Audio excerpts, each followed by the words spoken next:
Another episode of my school leader interviews. This is now season 2. Season 1 is over. It's done. It's finished. I interviewed, I think, 8 school leaders in series 1, including Catherine Verbal-Singh, Georgina Young, Sonia Thompson, Sam Strickland, loads of others. This season, I'm delighted that my first guest is Flora Barton, who is a head teacher who I've admired for a long time. We've known each other for a while now, and it's an absolute privilege to be able to interview her today. Also in this series, after this episode, also going to be interviewing Vic Goddard, the head teacher of Passmore School, and also Rebecca Staples, who's a head teacher in Sheffield. So we've got loads of amazing head teachers who I'm going to interview in this season. Flora, how are you today? I'm great. You okay, Tom? Yeah, not too bad. So just a quick, I guess, just a quick introduction to you. You're the head teacher of, it's Crowmarsh Gifford School, isn't it, near Oxford? Yeah. Right. So I guess we'll start with the funny questions that I always start with. So what's the first thing that you grab in the morning? I wanted to say something really profound to this, but there's not. I think it would have to be a cup of coffee. Makes sense. And like everybody else. And what do you think that people notice about you? I think my smile. I'm literally always smiling. I'm always happy and enthusiastic. So I think that really. It's true. And what do you hope that people notice about you? I hope that they notice my passion for what I do, and the fact that, I always look for the positive in everything. I'm very positive. Definitely. It's true. And who is your biggest inspiration in life, would you say? This is a really hard question because obviously different people are inspiring at different times. And I find lots of people inspirational. I think people who work really hard inspire me. And this is going to sound really cliche, but the children actually inspire me every single day. I see children who face things that as adults we would crumble at. And they take things with a pinch of salt, and they have so much positivity and are always so open to new things and new ideas. And I think we need to be more like children as adults. They inspire me every single day. Definitely. That's really nice. And how long have you been a head teacher for at this point? This is now, I think, my 7th year at Marsh. Yeah. Yeah. And what was your roles previous to that? Deputy head for a few years, and senior teacher, obviously. So, yes. Yeah. Okay. And what do you think your biggest strength is as a leader? What do you think your biggest thing is? My biggest strength as a leader, I think I question everything. I don't just accept things or just don't think, oh, we've got to do this because Ofsted say or so-and-so says. I question everything. And also, I'm not afraid by change. I'm not afraid of change.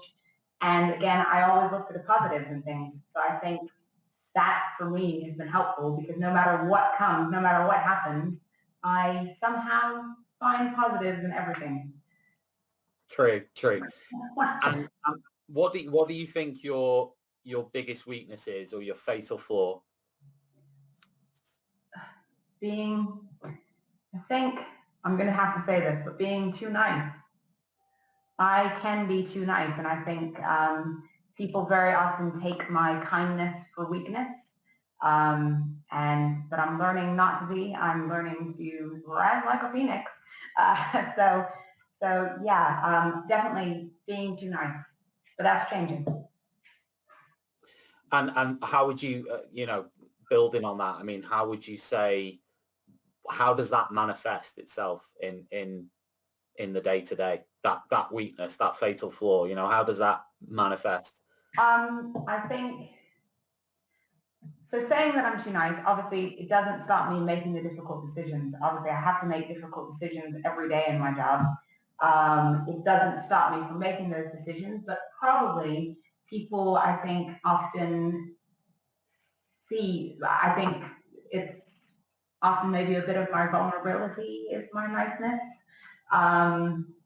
And I think people sometimes try and take advantage of that. Definitely. Basically, that answers the question. Yeah, it does. Yeah. What's the one personality trait that you just don't have time for? Dishonesty, definitely. And you know when someone's not being genuine. You know when someone's not being truthful with you, and so definitely dishonesty. Makes sense. Yeah. Comfortable silences or nonstop conversation? Both. I think. Did you say awkward silences? No, I said comfortable silences or nonstop conversation. Yeah, I think both. Oh, that's a cop-out though. If you had to choose one. I like comfortable silences, but I do like nonstop conversation as well. I think it depends who you're with as well. I'm more of a comfortable silence person, but I like to be with someone who has nonstop conversation. Okay, makes sense. Sorry, I didn't. No, that's okay. You're being too nice. What is better, being nice or being fair? Being fair, definitely. Yeah. Definitely. And moving on to your kind of, so we're going to dig down through this interview in leadership, some personal stuff as well. Yeah. But starting off with teaching and leadership, what do you think was the most embarrassing thing that's happened to you, either in class as a teacher or as a leader? What's like the most embarrassing thing? So I don't get embarrassed very easily. I'm very good at laughing at myself because I'm quite clumsy and quite, I like to have a laugh. But I think when I was an NQT, one of the things, obviously, because I have an American accent, I grew up in California, so a few of my words that I use are not words you use in England. And as an NQT, I remember just using words that I didn't think anything of. And the kids, but mainly it was the adults in the class who would just completely just start laughing and go crazy because I'd used a word that was normal to me, which they thought was hysterical. I quickly learned which words not to use in the classroom. Yeah, you should really tell us the specific example. I don't think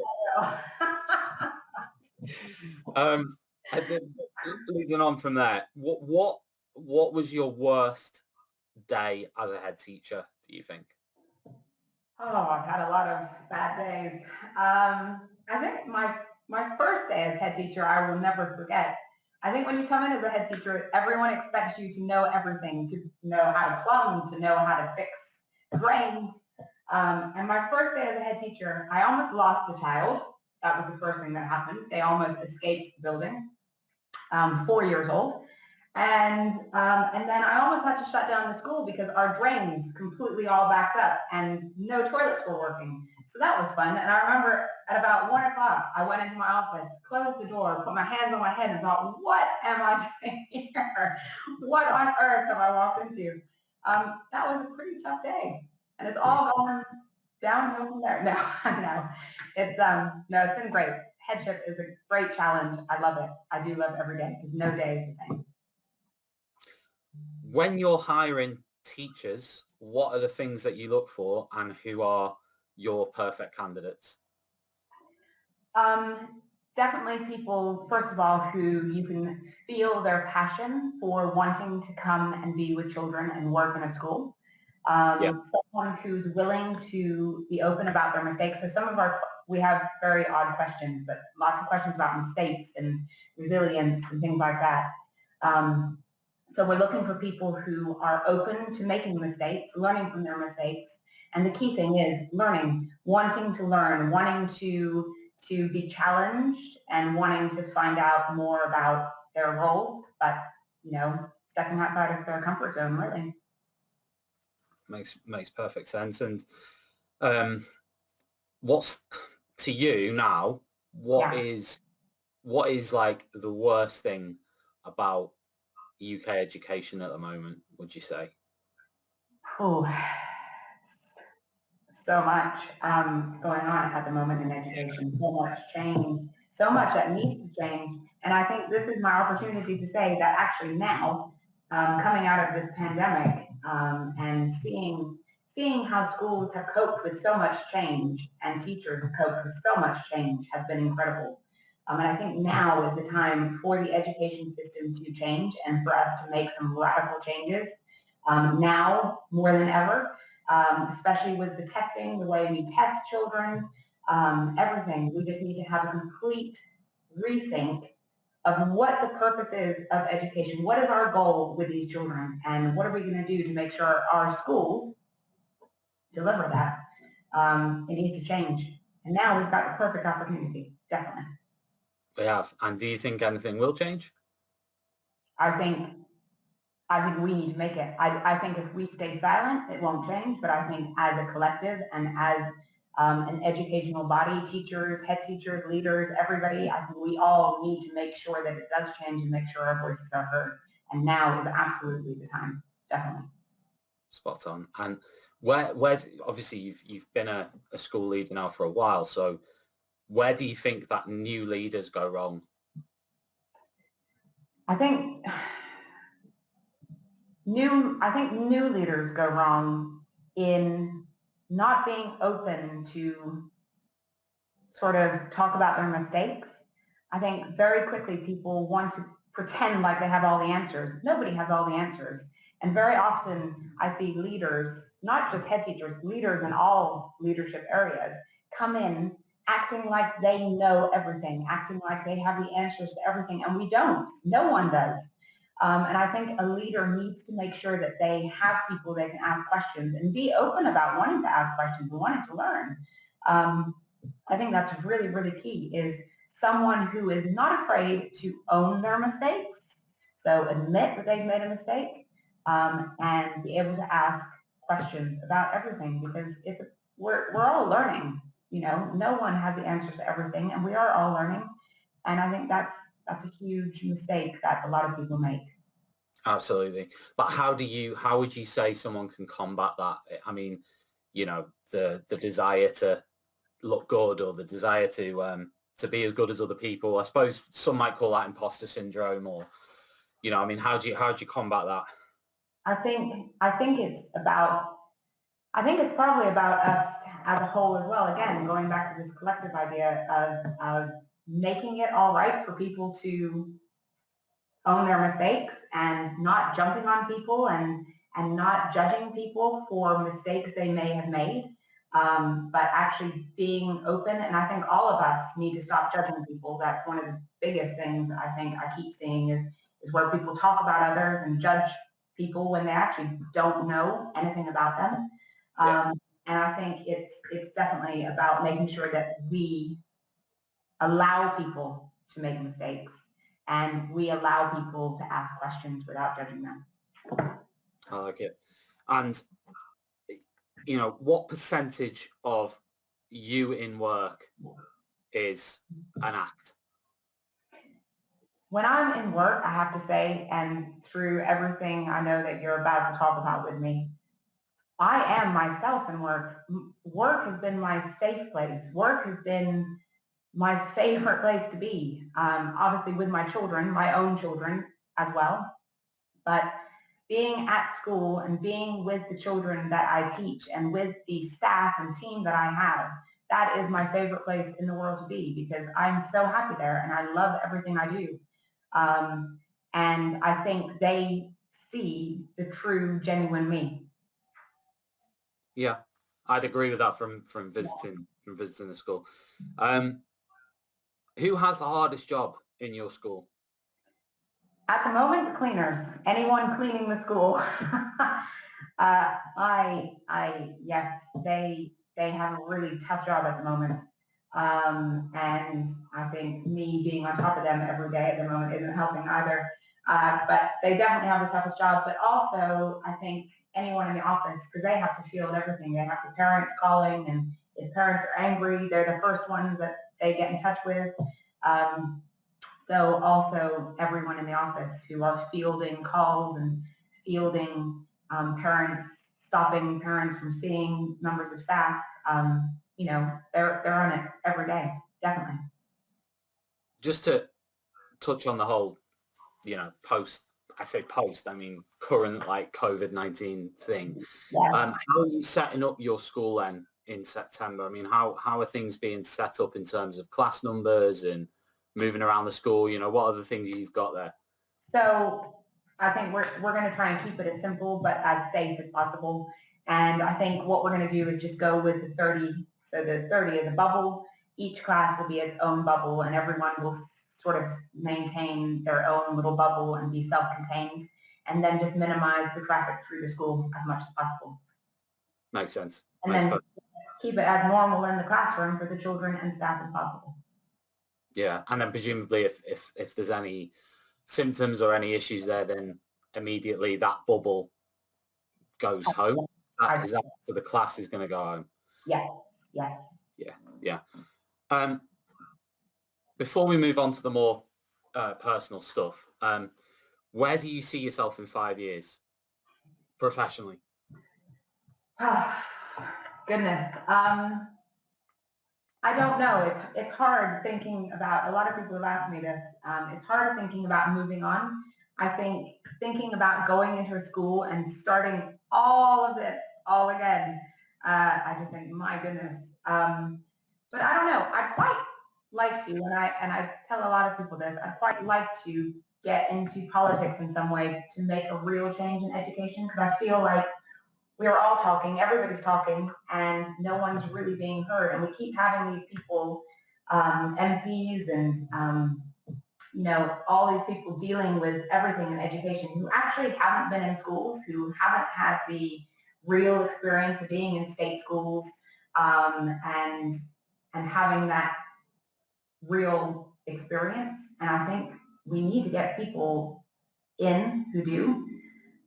Because until that happens, I don't think much change is actually going to take place, to be honest. Yeah. So maybe that way. I don't know. Yeah. No, definitely not Prime Minister. Definitely not. I'll be your spin doctor, okay?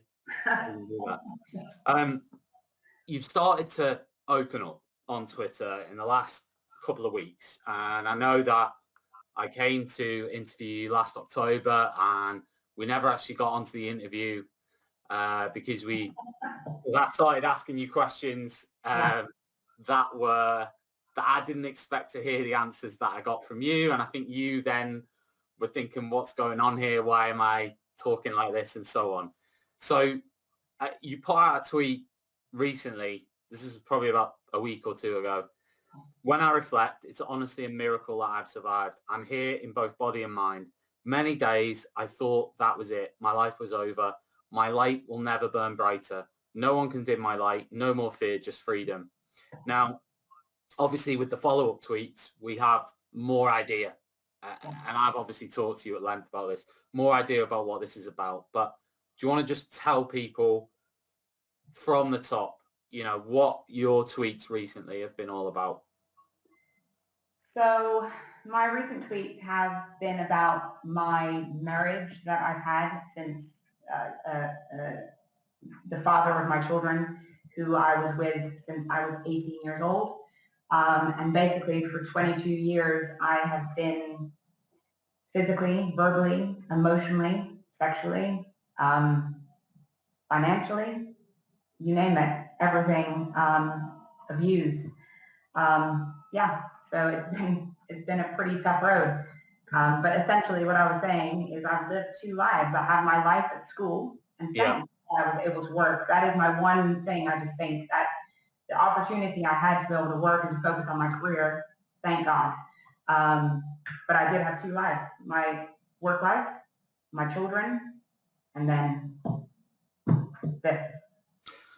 That's what I found remarkable, speaking to you in the last 7-8 months or whatever it is, about how you've managed to to separate two things, because some of the snapshots that you've been posting and starting to post have been, you know, imagining that you've had that experience and then you've gone in to be a head teacher or to be a senior leader or whatever. One of them here, when my daughter was born, ready to be discharged, but I couldn't get in touch with him for days. Days went by before he picked me up from hospital because he still had things to do. He left me and my newborn sitting in a cinema lobby for hours and tried leaving me at a bus stop. So experiences like that, I'm guessing that was now, 16, 17 years ago. 18 years ago. Yeah, and those experiences have gone on through that time. Yeah, and I think the scary thing is that I think when I am reflecting back, because I'm writing a lot of it down now, a lot of it's been normalized. So I've been talking to my daughter because I've obviously talked to her about what's been going on. And a lot of it I've normalized, which was, a life that was so abnormal. It was so unnormal and not okay. But I have normalized it because that is just what happened every single day of my life while I was with him. Was that from the very beginning? Was it from the first weeks or whatever? So within the first few weeks of knowing him, I knew what he was like. And this is what I don't understand. And this is what I'm trying to unwrap and unravel and try and get to the root of is why? Because as a teenager and as a child, I had an amazing childhood. My childhood was such a stark contrast to what I went into. And though saying that, my parents did have a massive divorce, like really horrible divorce when I was about 14, 15, 16. And I know that I wanted to get away from them and my family as much as I possibly could at that point, which is when I went to university, which is where I met him. And so I turned my back on my family at this point and then went into his arms, basically, and went and lived with his family. And I had no one else. And I don't know. I'm just trying to unravel it all because as a teenager, I was so determined. I was so motivated. Nobody could hold me down. No guy could turn around and say, do this. Because no, I was off. I was determined. I was going to university. I knew exactly what I wanted to do. And you still, it still happened that way. Yeah. I mean, I guess that's a lesson, isn't it, for anybody? Because, anybody looking at you from the outside wouldn't have had a clue about I didn't when I went last October to interview you. I had absolutely no idea. I was crazy questions. Yeah, I was prepared to ask you about what it's been like, because obviously he's passed away.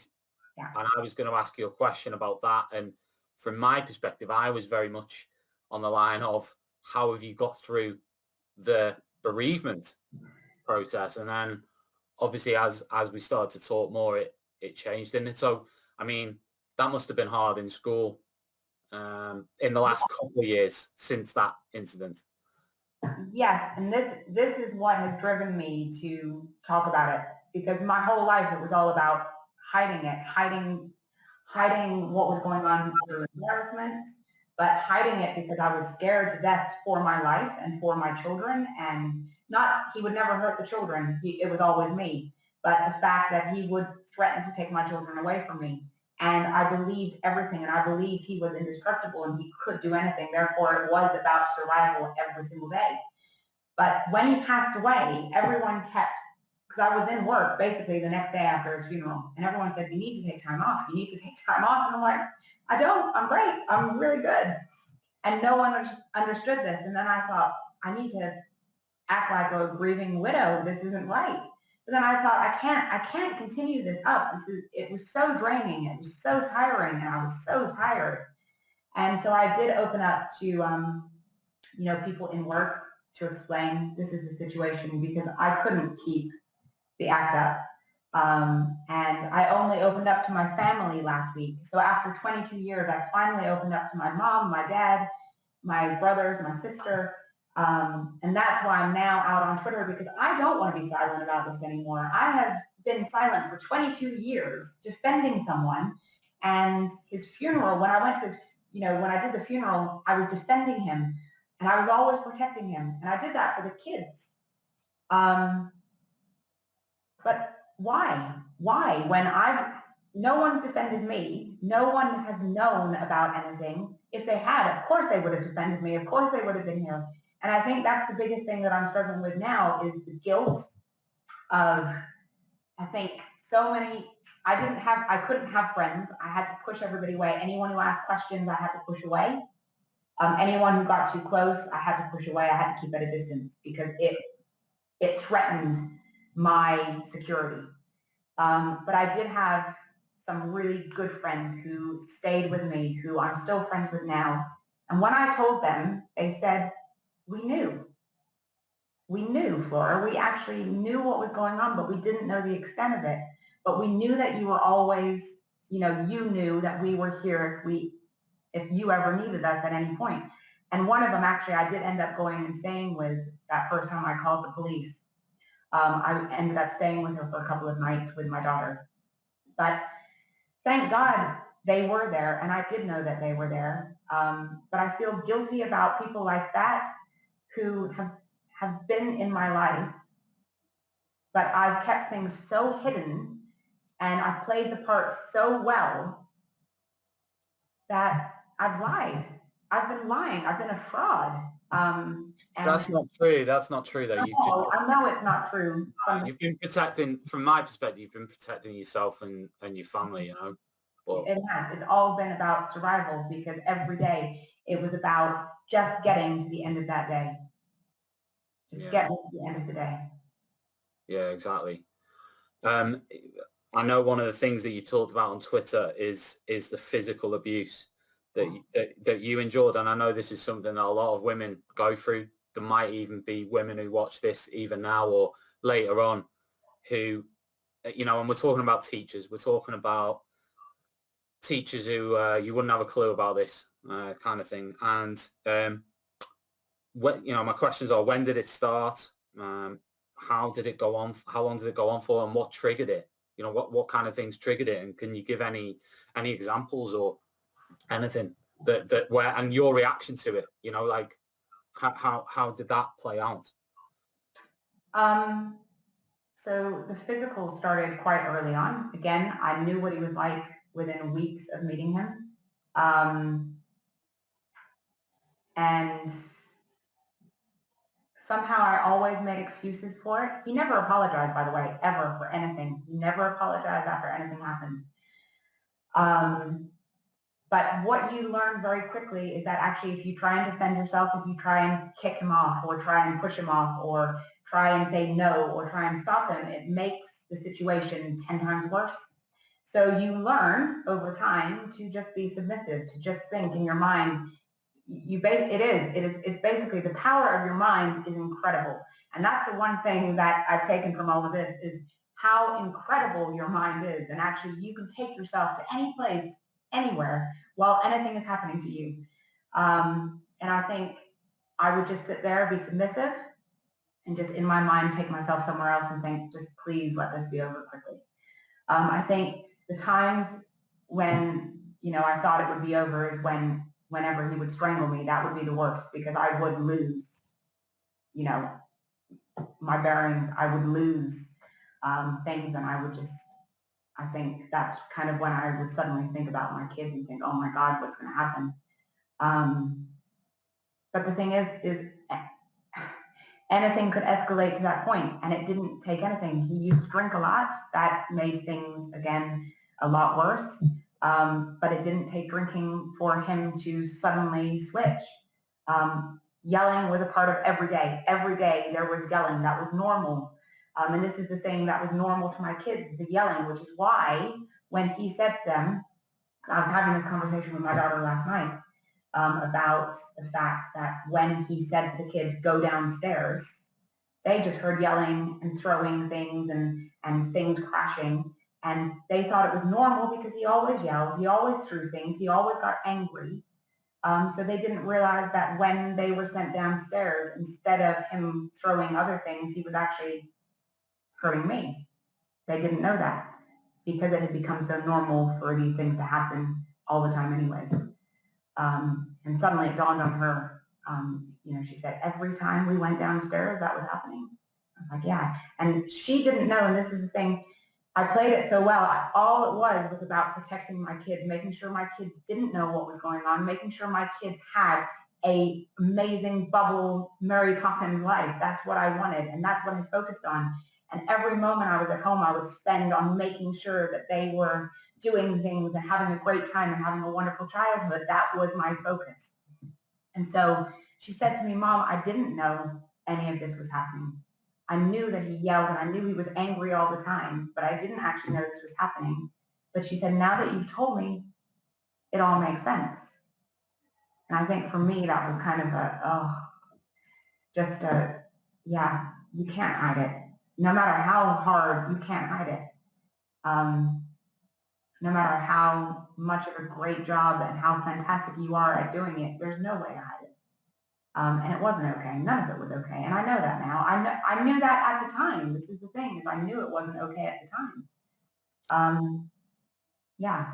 And school, I know you've mentioned this to me before, that school was a sanctuary, if you like. And Absolutely. at times, I know you mentioned to me a while ago about when you would go in there literally as a sanctuary outside, do you want to tell us a bit about that in terms of how the role schools played and how that's played out? Yeah, I think I think school has absolutely been my sanctuary. My focus has always been on work. When the children were asleep, I would work. I would be doing work. I would be focused on school where I could. I would be in school as much as possible. In the summer times, in the holidays, I would be in school as much as possible because it was where I wanted to be. It was where I loved to be. And I take the kids with me, and we, it was, when I look back, it's crazy. It's crazy. But yeah, it has been the support I've needed, and I've poured all my energy, all my passion into it because I do love it. But it's funny now, this summer and last summer, it's suddenly, there's so much more. I have life. There's so much to do, and it is this amazing feeling. I do feel like I'm 18 again. It's a bit odd. Yeah. But life is around me, and I am absolutely going to make sure I live every moment now. And, I will never, ever, ever, ever be in a situation like that ever again. Never let anyone speak to me in the wrong way or anything. It's definitely learned a lot, and it's definitely made me much stronger, definitely. Because there must have been times you were scared to go home, presumably, from school, from work. Well, every day I went home from work, and I think, what kind of mood's he in? Is he going to be asleep? Because he'd sleep a lot.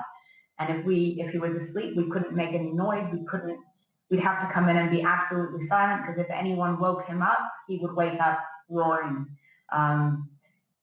And so every time I had to go home, it was this pit, this awful feeling in the pit of my stomach, thinking, what's going to happen? What's going to happen? What could happen? Yeah.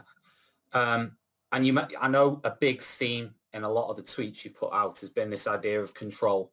Yeah. So I guess my question is, how did he control you? Presumably you've touched on this element of fear and kind of the physical side of it, but presumably it went beyond that. I know you mentioned in one of your tweets the other day about money as well, like financial control. Yes. So looking back, it was control from the very start. He would get angry about the things I wore. I remember I had just bought, because I had been working all summer, and I had just got my a check that had come through right when I started university. Because I met him in October, and I started university in the August. So that's not a very long time frame, being away from my parents to having met him. This was an all-women's university I went to as well. And I literally ran into the first guy I met, and that was who I ended up being with for the, you think about it, it's crazy. The whole thing is nuts. but control of, so as I was saying, I had just got this check from work and I went and spent it on clothes. I was 18, clothes. And I remember giving everything I bought to someone I worked with because he didn't approve of them. They were too, he wanted me in baggy things and things that didn't show anything, things like that. I remember early on, a few of my friends' roommates, so I was in a dorm room at university, and so all the girls, we were all on the same floor, and I remember quite a number of my friends at the time called me in for like an intervention, saying, this guy you're with is no good, you need to leave him, you need to stop this, this is not healthy. And I turned my back on every single one of them. I stopped talking to everybody. And it was control of that and control of, money. So in October, his birthday is in December. This is 2 months after I'd met him. I remember, this came back yesterday because I wrote this down. I bought him a coat for Christmas and he couldn't believe I'd spent over 100 pounds on this coat and got really angry and said, we need to take it back and get the money back. So we went to the mall, we took the coat back and bought loads of different things. Like I remember one thing was a duvet for his bed at his mom's house because that's what he wanted. And we got some other things. And I ended up, for some reason, I just remember this, getting a pair of Adidas flip-flops. Okay, this is vague memory. Yeah. I remember leaving the mall. We got into a massive argument and he ended up pulling out of the car park and going to a dump and throwing everything out of the car that we had just bought with the money from the coat that I bought him for Christmas. And this was all supposed to be a really nice Christmas present. And it's just little things like that, which aren't little, but to me at the time, they were just little because they happened all the time. And I look back on it thinking, what on earth was I doing? Where was that normal? So it's just control of everything. And all through our life, as things went on, he had control of everything. He had control of the money. So until he passed away, I didn't have any money. I made all the money. He hadn't worked in over 12, 13, 14 years. Thank God, though, that he didn't, because now that he has passed away, I'm living on my money, because that is what we always lived on. But most months, I didn't have enough money for a pint of milk, which seems ridiculous. You didn't have enough money for a pint of milk? No. Because he'd end up spending our checks almost 2-3 days after I'd been paid at the beginning of the month. Like up until like towards the end of it? Until right before he went into hospital, which was in October, before he passed away in February. Yeah. That's insane. So people would invite me out for lunches and things. I always said no. I said no because A, I knew that I couldn't get away, for one, or if I did go, he would call me 100 times while I was out, and B, because we didn't have the money. I didn't have the money to be able to do anything, ever. And now, I think, I'm a head teacher. I can live off my wage and save money. And I just think how I lived it's completely unacceptable, but completely, I just think, it's like I'm looking at someone else living my life when I look and think about that's touching on what I was going to ask you actually, which is what you would have said to you now when you were like 25,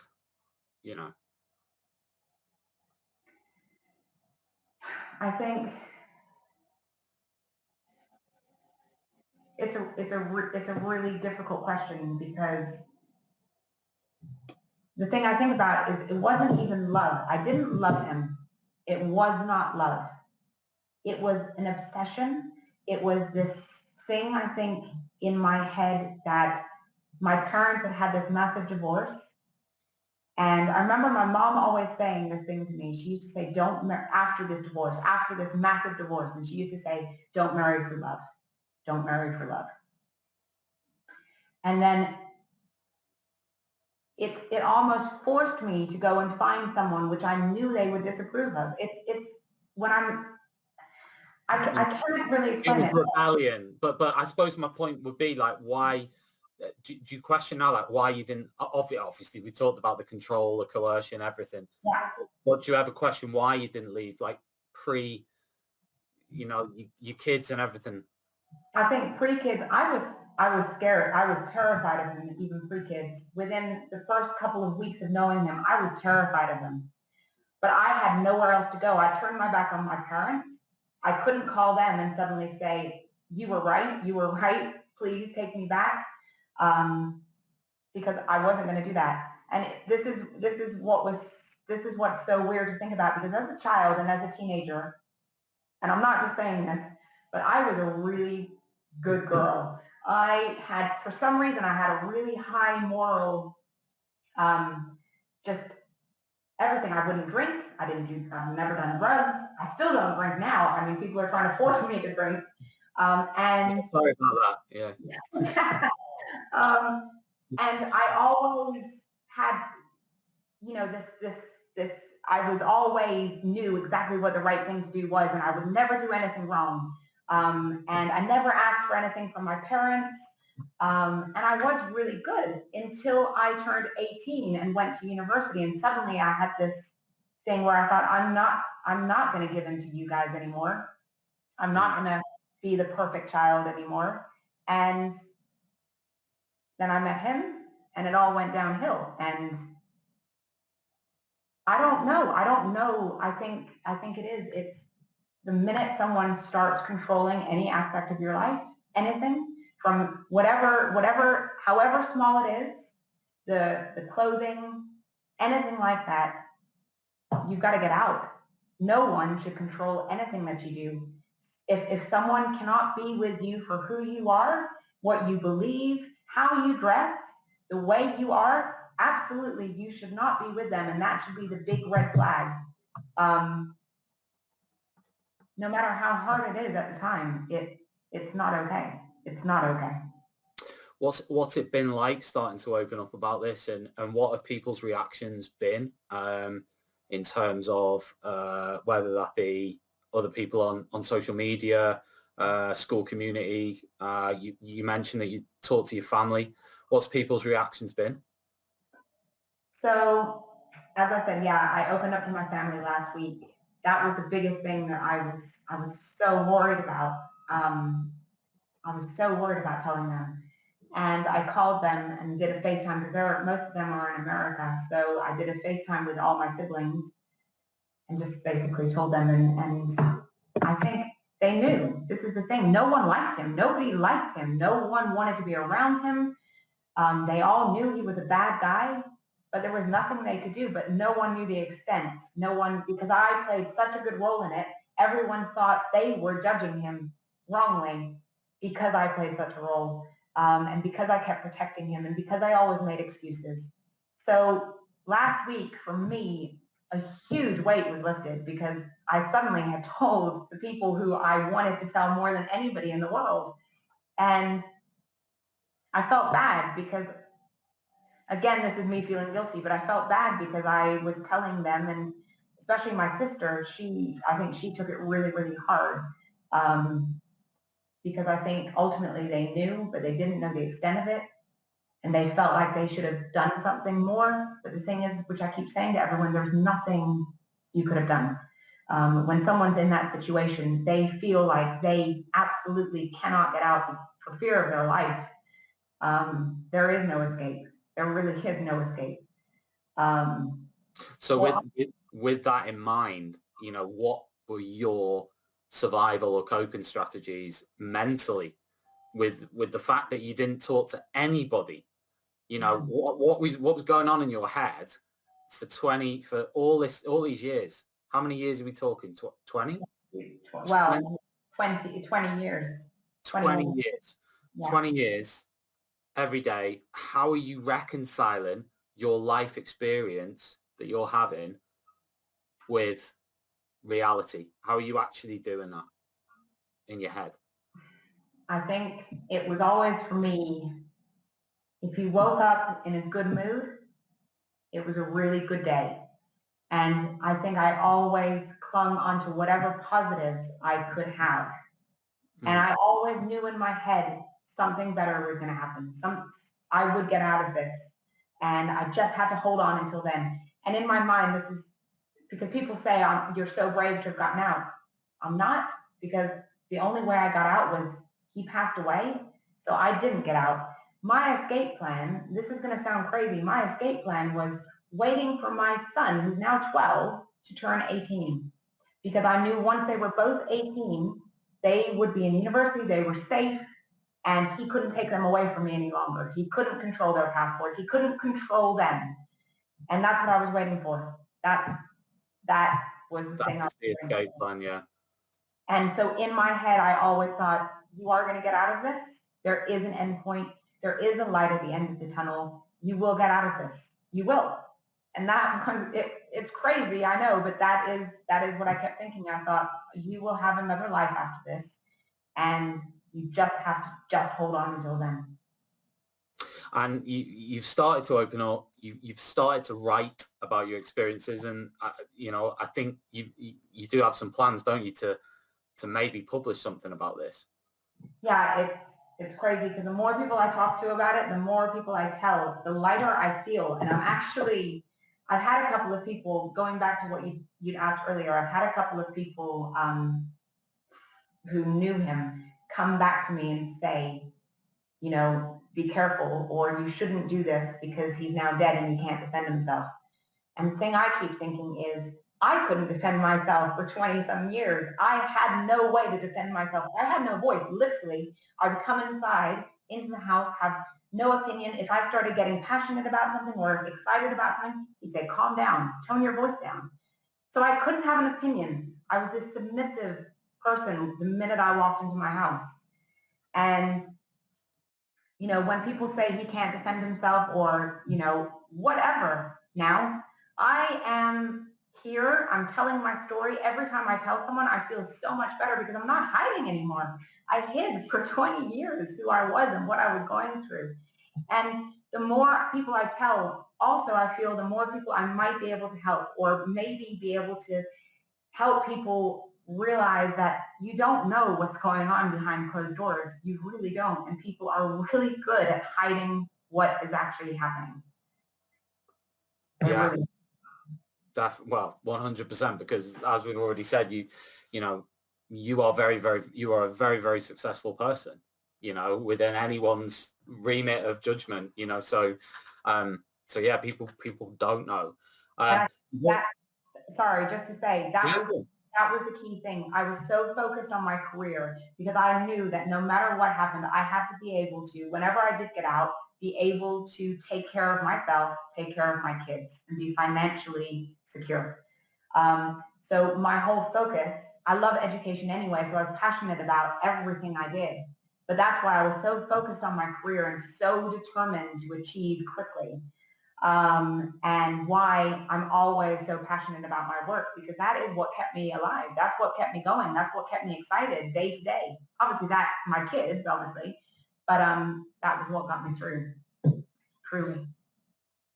Amazing. And what advice, you've already really said, you touched on this earlier, but what advice would you give to those in a similar situation to what you were? So let's say, for example, there's someone who's in their 20s now, and it may not be as extreme as what you went through, but what advice would you give?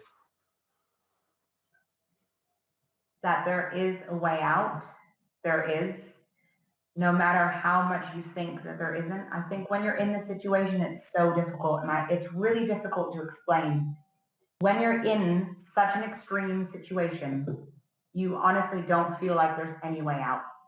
When I called the police that one time, no one came back to check on me. I retracted my statement. I acted like everything was okay. Every time, the police were called numerous times, not by me, but by neighbors, by people in the community. Why did they call the police? Because they would hear him shouting, yelling, noise complaints, things like that. Yeah. The police would come. Not once did they talk to me by myself. It was always in front of him. And obviously in that situation, you would never say anything. And I think the thing that we need to get right is we need to make sure that we always think, I think the impossible. It's like what we know in safeguarding. You know, in safeguarding, we always say you have to imagine the impossible, and it actually can happen here. And I think that's how we need to go into situations sometimes, is imagine the impossible. And I think the thing that that people in the similar situation need to know is there is a way out. But what we then as a society need to make sure is that there is a way out, 100% guaranteed that that person will never be able to come back and hurt them or hurt their family. Because at the moment, that's what's missing, is the absolute guarantee. You can put someone away in prison, but the minute they come out, the first person they're going to go for is the person who got them into prison in the first place. So that's not safety. And it's making sure that there is a absolute guarantee that the family, the person within that relationship, is safe. Yeah, absolutely. And it's shocking really to hear about that with the police and stuff. It is shocking. But there we are. I think it's changed. I think it is getting better. That's my experience. Yeah. I know different people have had different experiences. 100%.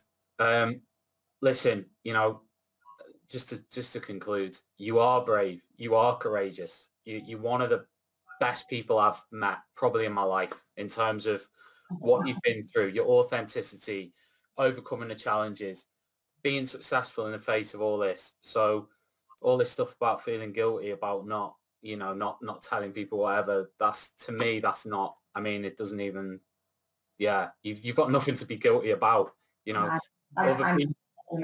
Yeah, you know that. And I just want to thank you for sharing and opening up. And I know you're going to write this book. I can't wait to read that book because I think it's going to be phenomenal. I think it's going to impact and help a lot of different people, not just in education, but just in general. And I think this is just the beginning. And I think you deserve every success now moving forward. With all this new stuff, personally and professionally. Thank you very much. Thank you, Tom. So that's it from us. And that was School Leader Interview 1 with Flora Barton. I will post this on YouTube soon, so you can watch it again. And I will also post about the next one in the series. But that was an amazing interview. So thank you, Flora, and I'll speak to you soon. Cheers. Take care. Thank you. Bye.